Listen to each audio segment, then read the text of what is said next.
जितने आस्था पर कथा सुन रहे हो, संपूर्ण विश्व में जो ये गुरु शिव महापुराण की कथा चल रही है, आप हृदय पर हाथ रखकर बोलिएगा।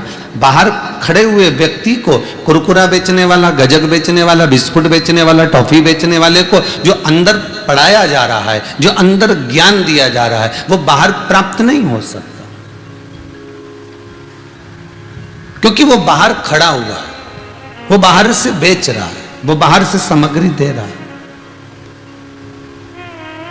उसी तरह मंदिर में जाकर आप लोटा लेकर बैठ गए, मंदिर में जाकर आप कलश लेकर बैठ गए, मंदिर में जाकर आप दूध चढ़ाने बैठ गए, मंदिर में जाकर जल चढ़ाने बैठ गए, मंदिर में जाकर बेलपत्र चढ़ाने बैठ गए, उससे शिव नहीं मिलेगा।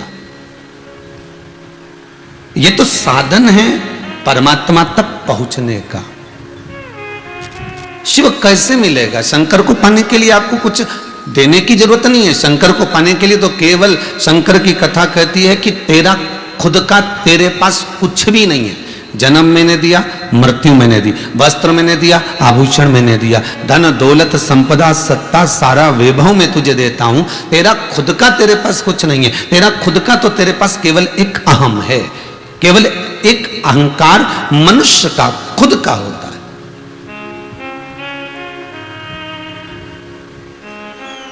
ये अहम दूसरा कोई नहीं देता आपको। ये अहंकार आपका स्वयं का स्वयं प्रकट करते हो आप। इसलिए शिव कहते हैं इस अहम को, शंकर कहते हैं इस अहंकार को आप मुझे समर्पित करिए, इस अहम को आप मुझे दे दीजिए। और जब आप अहंकार मुझे दे दोगे तो शिव कहते हैं कि मेरे बनने में देरी नहीं लगेगी। लंका अधिपति रावण ने शीश काट काट कर भगवान को दिए। लंका अधिपति रावण ने सब कुछ भगवान को दिया, संपूर्णता का सुख भगवान को दिया। रोज अभिषेक भी करता था, पूजन भी करता था, अर्चना भी करता था, और भगवान को अन्य अन्य स्त्रोत से, मंत्रों से शिव को रिझा भी लेता था। पर भगवान को रिझा जरूर रहा, पर भगवान को सब कुछ दिया गया, पर रावण अपना अहंकार नहीं दे पाया। अहंकार में तीन गए धन वैभव और वंश, ना मानो तो देख लो रावण कौरव और कंस। ये तीनों अहंकार में चले गए। रावण अगर कुछ भी ना देता, बस भीतर का अहम भगवान शिव को समर्पित कर देता, तो भगवान उसको अपना बना लेते। बनाया तो था मेरे शंकर।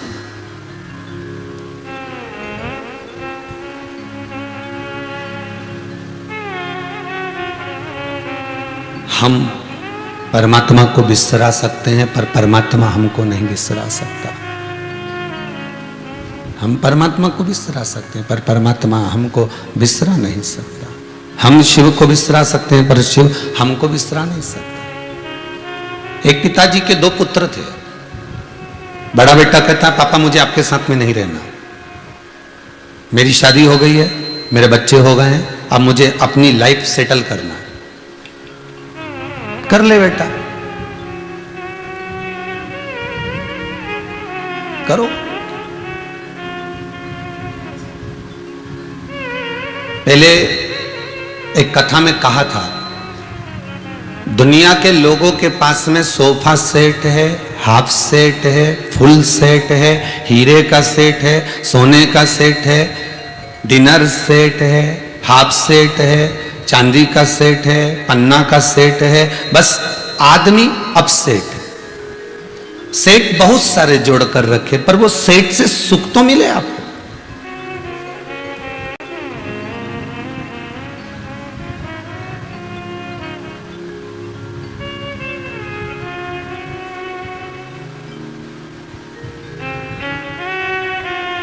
वो सेट सुख तो प्रदान करे आपको। महाराज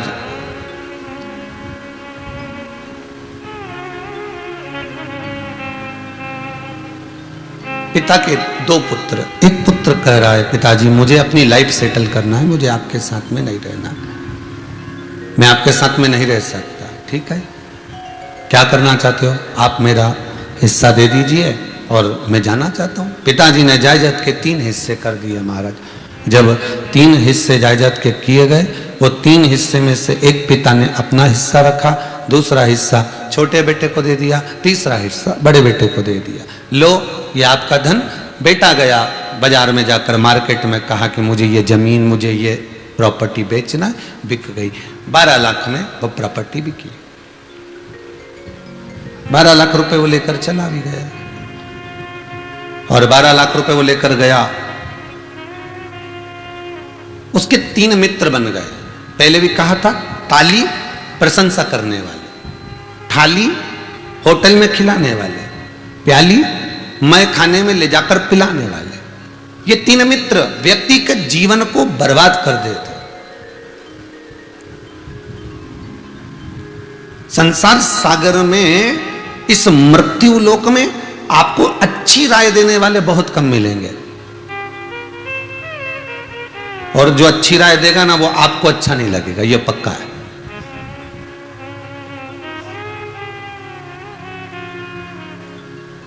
अगर पति ही पत्नी से सत्य बोल देना एक आध बार तो पत्नी को बुरा लग जाए, या पत्नी पति को सत्य कह देना तो पति को बुरा लग जाए। सत्य कहना बड़ा कठिन काम है।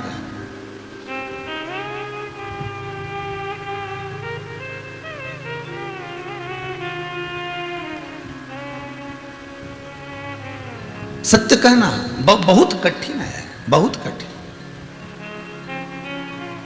जब पति अपनी पत्नी से सत्य नहीं कह पाता तब वो फिर घुमा फिरा कर कहता है। जैसे एक भगोनी में एक पत्नी ने आलू रखा उबलने के लिए, और आलू पका रही थी। पति आ गया रसोई घर में, क्यों, ये क्या कर रही हो? आलू रखा है पर पक नहीं रहा। कम से कम 15 से 20 मिनट हो गए, परंतु वो आलू पक नहीं रहा। मैं करछी से उसको हिला रही हूँ, पलट रही हूँ। इतने में पति ने कह दिया, काय को ऐसा काम कर रही है, गैस भले बंद कर दे और आलू से थोड़ी देर बात करना चालू कर दे, पक जाएगा। आलू से थोड़ी सी देर बात करना चालू कर दे, पक जाएगा। पत्नी बोली, फिर से बोलना जरा, मतलब तुम मुझसे बात कर करके पक गए। अब पति डायरेक्ट तो नहीं कह सकता कि मैं पक चुका, तो वो इतना तो कह सकता है ना कि आलू से बात कर, आलू पक जाएगा। अब उतने में उसको समझ में आ जाना चाहिए कि भाई मैं ज्यादा बोलती हूँ, ज्यादा हो सकता है कि मेरे शब्दों के तीर चलते हो, या हो सकता है कि मेरे शब्द कुछ अपशब्द निकल जाते हो जिससे इसके हृदय को क्षति पहुंचती हो, हृदय को घात पहुंचता हो, हृदय को लगता हो।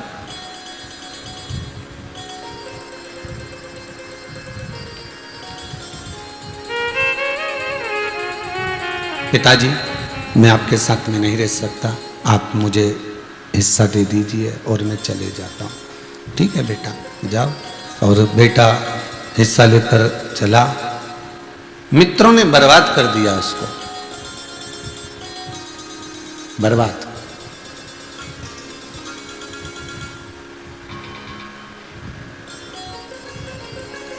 आप बहुत बड़ी बड़ी सिटियों में रहते हो, बहुत बड़े बड़े शहरों में रहते हो।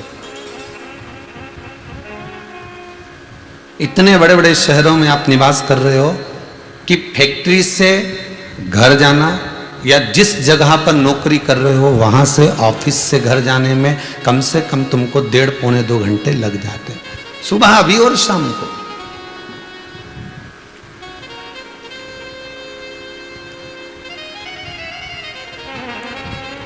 मुंबई जैसी सिटी हो ना, इंदौर जैसा शहर हो, मुंबई जैसी सिटी हो, बड़े बड़े जो शहर हैं, दिल्ली आदि आदि, नोएडा आदि, ये बेंगलोर आदि, इनको आप देखेंगे तो मनुष्य की जिंदगी हमको समझ में नहीं आई कि ये कमा किसके लिए रहे, आज तक समझ में नहीं।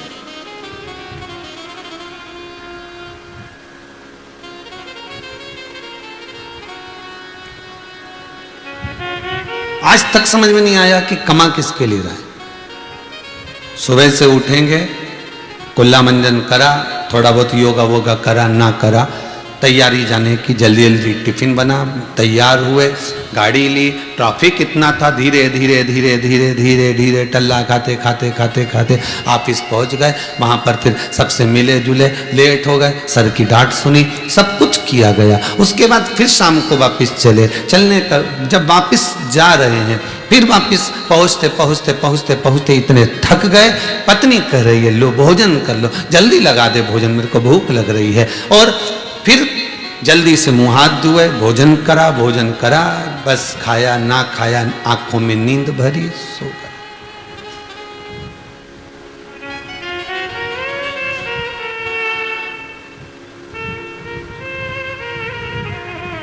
इस कोरोना महामारी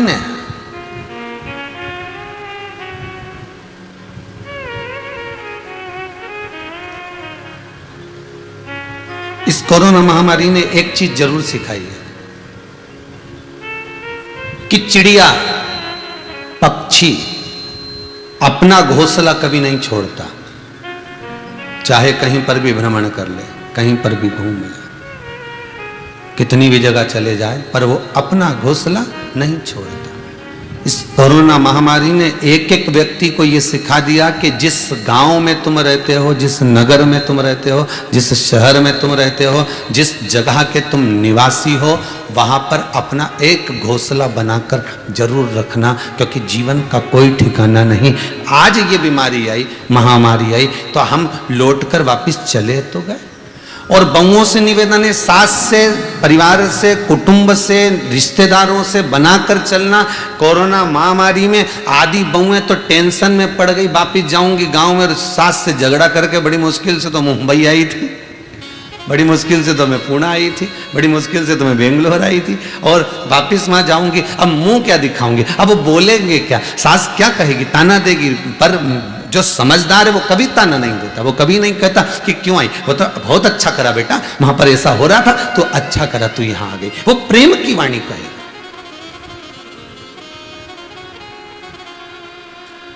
इस महामारी ने एक चीज जरूर सिखाई है कि आप जिस स्थान से जुड़े हुए हो उस स्थान पर मत छोड़ो, उस स्थानों को मत छोड़ो। हमको भी कई लोगों ने कहा, गर्ग जी, हमको भी कई लोग कहे, कुशवाहा जी, कई लोग बोलते रहे, महाराज जी आप ये इतना बड़ा यहाँ पर गौशाला, यहाँ वृद्धाश्रम, यहाँ कुबेरेश्वर धाम निर्माण कर रहे हो, इससे तो वृंदावन में जाते, काशी में जाते, उज्जैनी जाते, ओमकारेश्वर जाते, हरिद्वार जाते, इतना रुपया यहाँ लगाया जंगल के अंदर, रोड से भी इतनी दूर, कौन आएगा कौन जाएगा, वहाँ लगाते तो कम से कम बड़ा सारा भवन बनाते, कहीं एसी के कमरे बना देते तो 2-2, 4-4 हजार रुपये रोज का आता, और बढ़िया मालूम पड़े मंदिर भी चलता और लोग भी आते रहते और दान भी मिलता रहता। बनाना था तो वहां बनाना था, यहां जंगल में क्यों बनाया?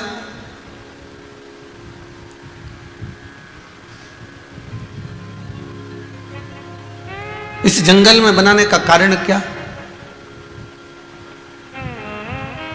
जिसको व्यापार करना है वो ढूंढे ऐसी जगह।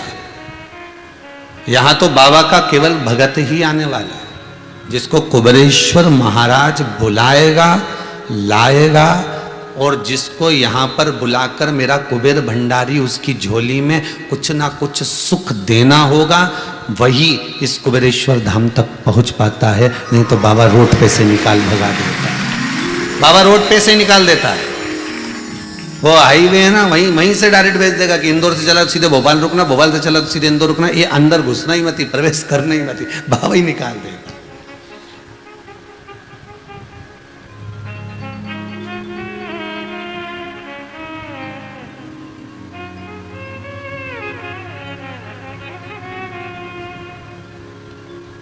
उसके सिवा कौन है?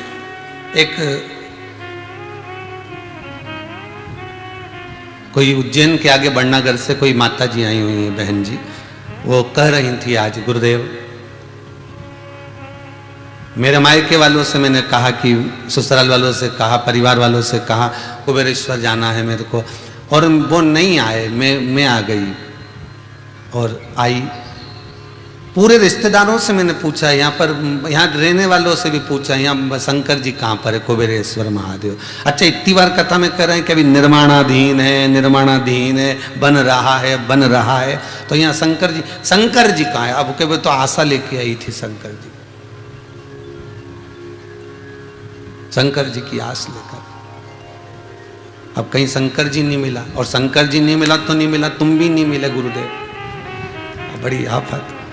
और काम इतना बड़ा था कि शायद जिंदगी भर रोती। वो आज मिली थी वो माता जी, कहीं बैठी हो तो जरा 5 मिनट आई हो जरा इधर, जरा कहीं बैठी हो तो इधर आ जाओ, या जरा आना इधर, हाँ इधर आओ जरा।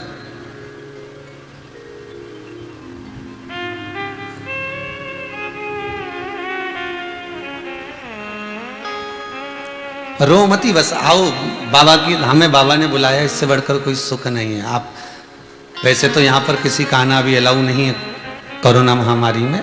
एक जरा माइक दीजिएगा,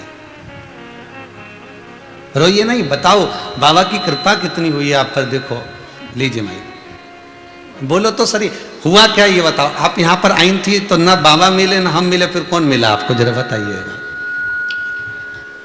आपने बोला कि कंकर में शंकर है, तो मैंने उनको ही पूछा, मैंने कहा कि बस आप मेरा काम कर दो। कंकर कहाँ से ले गई थी?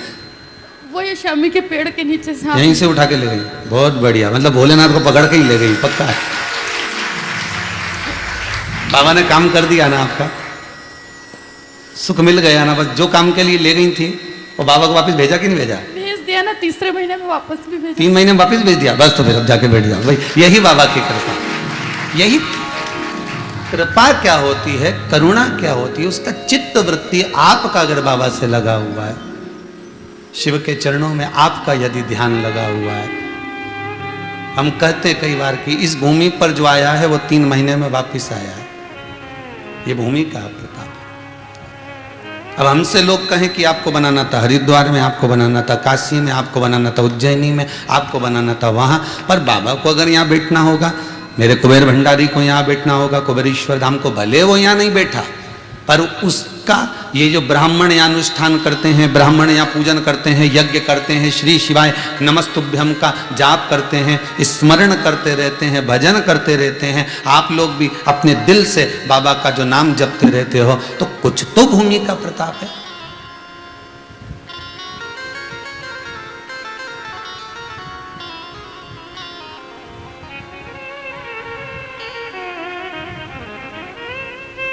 ब्रजभूमि में भगवान है, हरिद्वार में भगवान है, काशी में भगवान है, माना हर जगह पर भगवान है, पर इस कुबेरेश्वर धाम में भले अभी शिव नहीं है, पर भक्त है, तो भक्त में भी तो भगवान है।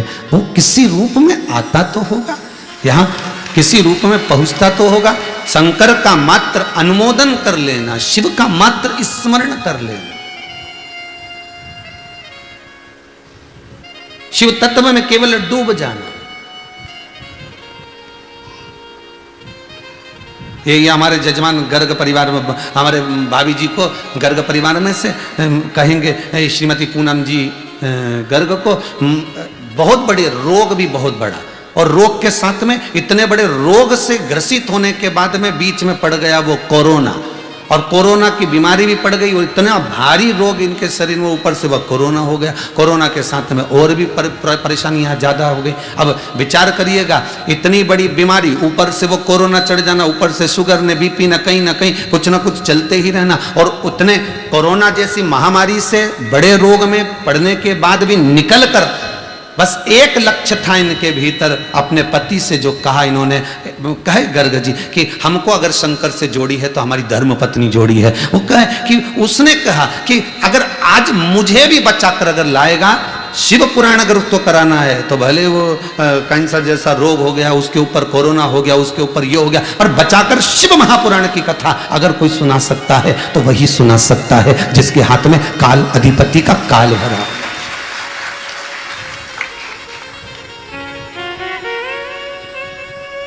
जिसके भीतर, फिर कहूंगा, घड़ी बेकार हो जाए तो किराने की दुकान पर मत जाना, घड़ी बेकार हो जाए तो कपड़े की दुकान पर मत जाना, घड़ी बेकार हो जाए तो लकड़ी की दुकान पर मत जाना, घड़ी बेकार हो जाए तो कहीं कपड़ा आदि की जगह पर मत जाना, घड़ी की दुकान पर जाना तो घड़ी ठीक हो जाएगी। उसी तरह ये काल, ये समय, ये नक्षत्र, ये घड़ी, ये पल, ये समय, ये तिथि, ये वार, सब कुछ बनाने वाला मेरा महाकाल महादेव है। अगर तुम्हारी भी घड़ी बेकार चल रही है, तुम्हारा भी समय बेकार चल रहा है, तुम्हारी घड़ी, पल, समय अभी अच्छा नहीं चल रहा, लोग कहते हैं अभी तुम्हारा समय अच्छा नहीं है, तुम्हारा ये ग्रह बेकार है, तुम्हारा, तो जो घड़ी अच्छी नहीं चले, पल अच्छा नहीं चले, समय अच्छा ना चले, तो कहीं मत जाना, किसी की दुकान पर मत जाना, एक दुकान पर जाना, और वो देव अधिदेव महादेव के दरवाजे पर जाना। वो काल सुधार देगा, वो घड़ी सुधार सकता है, काल अधिपति महाकाल तुम्हारा काल सवार सकता है।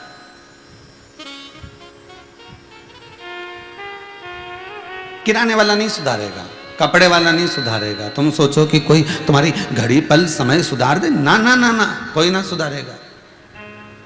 सुधारने वाला एक है, जिसने घड़ी बनाई है, जिसने सही साठ बनाई है, और जिसने बनाया वही सवार है। जिस कंपनी का माल है उसी कंपनी में भेजो ना दादा। हमारे यहाँ तो CFL का बल्ब खराब हो जाता है आश्रम में, तो उस पर तारीख लिखी रहती है। हम तुरंत के बंटी जरा देख तो रहे, यार CFL का बल्ब क्यों बेकार हो गया? तो बंटी के गुरुदेव वहाँ में तारीख लिखी है, पर उससे पहले बेकार हो गया। तो हमने कहा कौन लाया? तो क्या आकाश लाया? तो आकाश को पकड़ा, क्यों बल्ब कहाँ से लाया? तो क्या वहाँ से लाया? तो क्या किसने दिलाया? तो क्या नंदलाल भैया ने। तो क्या नंदलाल के पकड़ो। अब नंदलाल जी के पकड़ा, तो कि बल्ब कहाँ से आया? तो उसकी दुकान से आया। तो कि ये कंपनी का माल वापस कंपनी में भेजो, तारीख से पहले क्यों बेकार हो गया? तो तुम भी तो कह सकते हो। जब पैदा हुआ था तो क्या कहा था कि जन्म लेगा, तेरे जन्म से लेके मरण तक का सारा काम मेरा है। तो ये बल्ब बीच में गड़बड़ कैसे हो रहा है? ये व्यापार क्यों नहीं चल रहा? ये शरीर क्यों गड़बड़ हो रही है? बल्ब ये बुझ बुझ क्यों कर रही है? ये थोड़ी देर जले, चमकने के बाद फिर बंद हो जाए, फिर चमके, फिर बंद। तो आखिर थोड़ी देर व्यापार अच्छा चले, फिर डाउन, फिर तेज, फिर डाउन। शरीर थोड़ी देर अच्छा रहे, फिर गड़बड़ हो जाए, फिर। तो ये बल्ब जो गड़बड़ हो रहा है ना, तो कंपनी का माल कंपनी में भेजो। तुम किसी के पास भी भेजोगे वो सुधरने वाला नहीं है। तो कंपनी का माल कंपनी में भेजो। अर्थात जिस परमात्मा ने तुमको जन्म दिया, माता के गर्भ में उल्टे लटके हुए थे, दोनों मुष्टिकाएं बंद थी, प्रार्थना करी थी कि मुझे माता के गर्भ से बाहर निकाल दे, मैं भजन करूंगा, भजन करूंगा, भजन करूंगा। तो भगवान ने भी कहा इसको सही साइड लगा के रखोगे, मतलब भजन में लगा के रखोगे तो बल्ब सही चलेगा। पर बार बार तुम्हारा बल्ब लाइट चली जाए, अचानक उड़ जाए, तो गड़बड़ तो होगा। करना था भजन, कर गए भोजन। भगवान भी कहे वोल्टेज तेज हो गया ना, उड़ गया। इसमें कंपनी का कोई दोष नहीं है, दोस्त तुम्हारा है। इसमें वो इतना बड़ा डब्बा आता है, क्या बोलते हैं उसको, वोल्टेज सही करने वाला। क्या रे भदौरिया जी, क्या बोला? हाँ, स्टेबलाइजर, वो लगा लो बस। तो स्टेबलाइजर क्या है? ये शिव पुराण। अभी तुम जितने लोग कहीं घूमने जाते होगे ना, जितने आस्था चैनल पर सुन रहे हो, जितने मोबाइल पर सुन रहे हो, फेसबुक यूट्यूब पर सुन रहे हो, बहुत अच्छे से सुनना। जितनी जगह तुम घूमने जाते होगे, बड़ा सा स्पीड ब्रेकर आता होगा। बोलो स्पीड ब्रेकर आता है कि नहीं आता? स्पीड ब्रेकर काय के लिए बनाया गया? कि तुम्हारी गाड़ी बहुत स्पीड में चल रही है, तो ये ब्रेकर को देखकर, स्पीड ब्रेकर को देखकर थोड़ा सा स्लो कर लीजिए। स्लो नहीं करोगे गाड़ी उचक जाएगी, एक्सीडेंट हो जाएगा, कहीं कोने में जाकर पड़े रहोगे। स्पीड ब्रेकर बनाया गया। उसी तरह ये संसार सागर में मंदिर, देवालय, तीर्थ, व्रत, पुराण, शास्त्र और गुरुजन क्यों बनाए गए? उसका कारण है कि ये स्पीड ब्रेकर है। गुरु जी को देख लो, प्रणाम करने के बहाने थोड़ी स्पीड डाउन कर लो। गुरु जी को देखोगे तो लगेगा हाँ अब थोड़ा ठीक है, अब बहुत आगे बढ़ लिया, थोड़ा समय गुरु के चरणों में बैठना। भगवान को देखोगे तो फिर स्पीड ब्रेकर को देख लिया, थोड़ा डाउन कर लो, थोड़ा सा डाउन करना पड़ेगा। ये चलती हुई जो स्पीड है तुम्हारी, इसको डाउन। अहंकार, काम, लोभ, आसक्ति, वासना, तृष्णा, ये बहुत तेज चलता, बहुत तेज।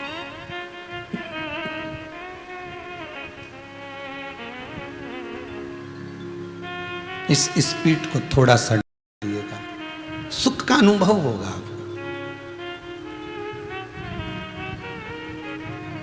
और वो सुख, वो आनंद जीवन का सर्वाधिक सुख होगा, सर्वाधिक सुख। एक बार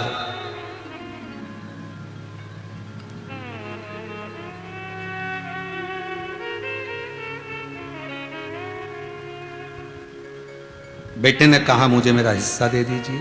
पिताजी ने हिस्सा दे दिया।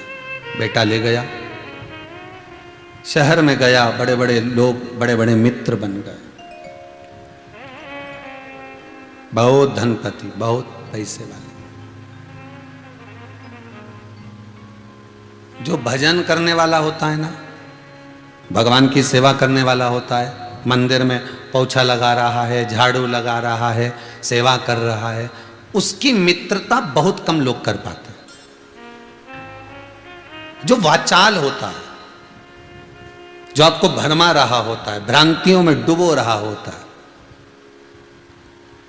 उसकी मित्रता लोग ज्यादा कर पाते हैं।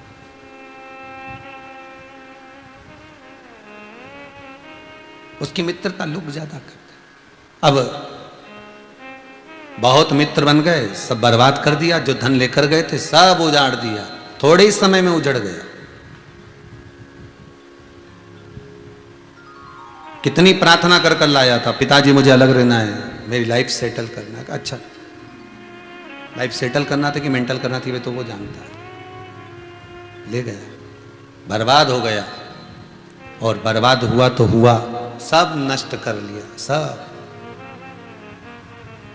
मित्र से कहा मेरे पास कुछ भी नहीं बचा, मेरा मकान तक नहीं है, मेरा घर तक नहीं, अब मुझे मेरे गांव तक जाना है, पर मैं जानता हूं कि मेरे पिताजी मुझे जूता मारकर भगा देंगे, मेरा भाई भी मुझे उंगली उठाएगा, गालियां देगा, अपशब्द कहेगा और भगा देगा।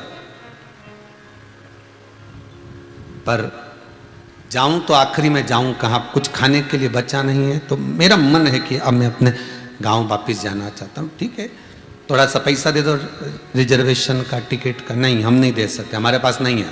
मना कर दिया, नहीं दिया। पैदल चला, पैदल, जैसे कोरोना महामारी में लोग जा रहे थे ना, पैदल पैदल चला। अब आस लगा कर जा रहा है कि वहां जाऊंगा, रहेंगा कि नहीं रहूंगा, लोग मुझे रखेंगे ना रखेंगे। यहाँ इतनी बड़ी सिटी में रहता था, इतना खर्चा करता था, ऐसा करता था। अब पैदल चल दिया, पोटली सिर पे रखकर, सामान सिर पे रखकर चला जा रहा। पहुंच गया घर। पिताजी खेत पर काम कर रहे थे। पिताजी ने देखा, खेत पर काम करते हुए पिता देखते, और पिता जब देखा, दोनों हाथ पिता ने फैलाया, बेटे को हाथ फैलाकर अपने हृदय से लगा लिया,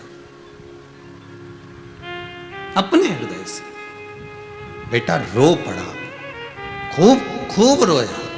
पिताजी सब बर्बाद कर दिया मैंने, जो हिस्सा दिया था आपने सब बर्बाद कर दिया। पिताजी कहते हैं कोई बात नहीं, धन बर्बाद हुआ है ना, तू तो बर्बाद नहीं हुआ। व्यक्ति के जीवन में पैसे की कमी आती है, धन की कमी आती है, संपदा की कमी आती है, वैभव की कमी आती है, सत्ता की जब कमी आती है तो उसका चित्त, उसकी वृत्ति, उसका मन ये विचार करता है कि अब मैं मर जाऊं तो अच्छा है।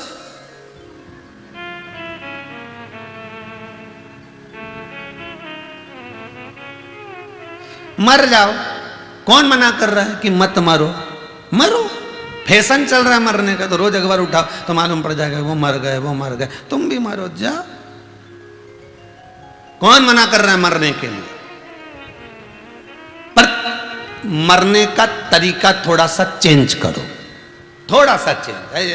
कितनी यहाँ तो पहले के इलाज में आज के इलाज में चेंज हो गया, पहले की दवाई आज की दवाई चेंज हो गई, पहले की गोली आज की गोली चेंज हो गई, पहले की डिजाइन आज की डिजाइन चेंज हो गई, पहले की कट आज के कट चेंज हो गए। तो कितनी चीज चेंज हुई, तो मरने का वही तरीका क्यों कि बस खा लो और मर जाओ, ट्रेन के नीचे सो जाओ, बस में से कूद जाओ, ऊपर से छत से नीचे कूद जाओ, या रस्सी बांध कर मर जाओ। ये सब तरीके तो ओल्ड है, पुराने। कोई नया तरीका ढूंढो ना, और तरीका भी ऐसा ढूंढो जिससे मरो तो फिर सुख का आनंद दो। तो वो तरीका कौन सा है? तो बस मन में लगाकर विचार कर कर बैठिए, वो तरीका ढूंढना है हमको। और वो तरीका कौन सा हो सकता है? एक तरीका है भगवान का भजन कर कर, स्मरण कर कर, भक्ति कर कर, स्मरण नाम जाप कर कर मैं अगर प्राणों को त्यागूंगा तो भगवान का भजन कर कर त्यागूंगा। ऐसे नहीं मरूंगा। भगवान चाहे कितना ही दुख दे ले, दे दुख, कितना दे वो दे दे, तेरे को जितना देना दुख हम झेलेंगे, दे आजा।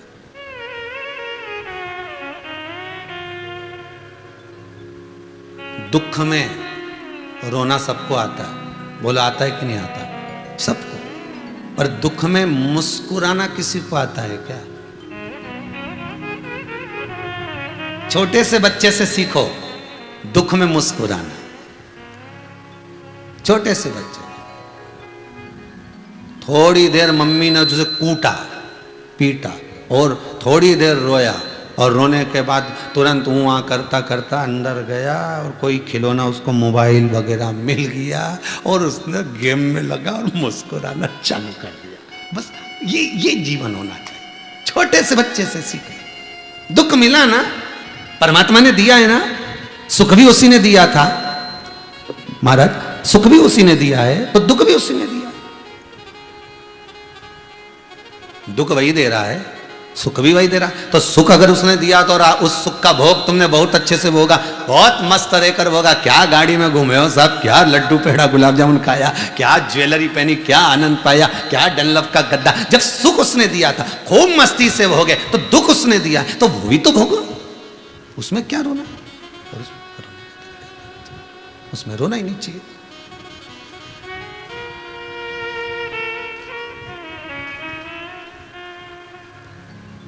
देने वाला वो है।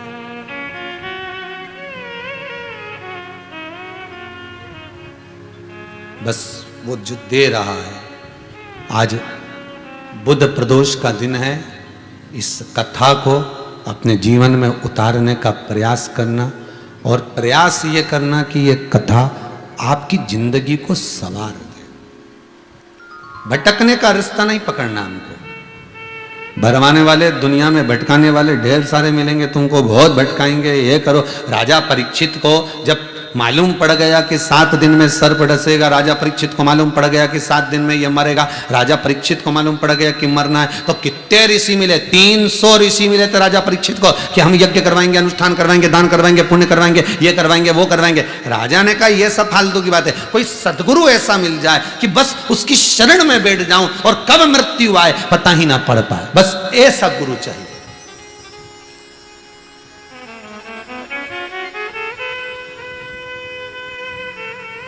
गुरु भी हो तो ऐसा हो जो सतमार्गी हो।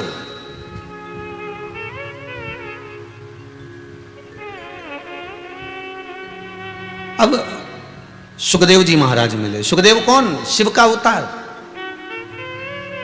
शंकर का एक स्वरूप है सुखदेव, शिव का एक प्रतिबिंब है सुखदेव।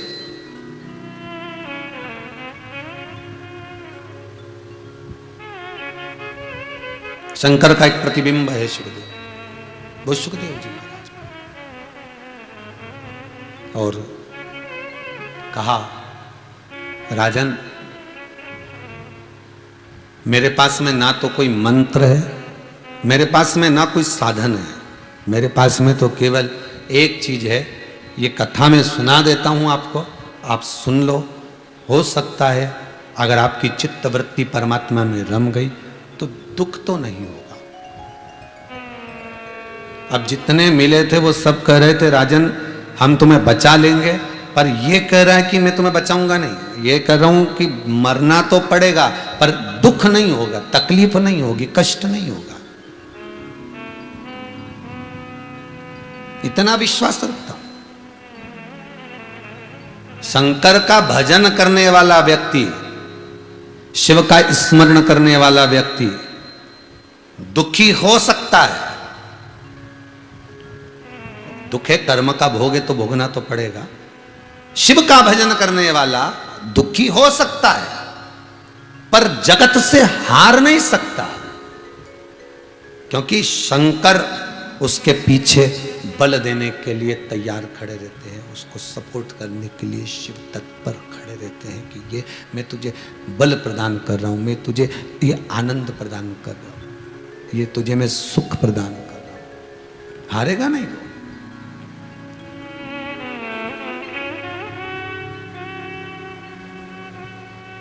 तेरे दरबार की बाबा निराली शान देखी है, तुझे देते नहीं देखा पर झोली भरी देखी है।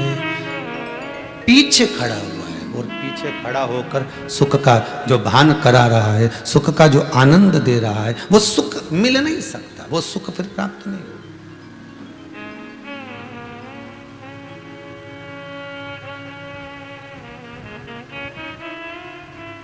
प्रदान करने वाला वो शिव।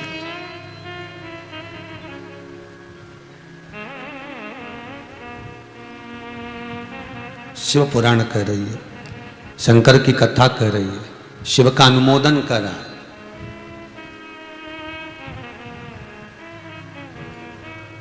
माता पिता परमात्मा और गुरु अपने शिष्य को, भक्त को कभी नहीं भूलते। कौन नहीं भूलते? ध्यान दीजिएगा, माता, पिता, सतगुरु और परमात्मा, कभी नहीं भूलेगा। पति और पत्नी का संबंध हुआ, शादी हुई, विवाह हुआ, मंगल पाणी ग्रहण संस्कार हुआ, विवाह हो गया, मालूम पड़े कुछ दिन के बाद में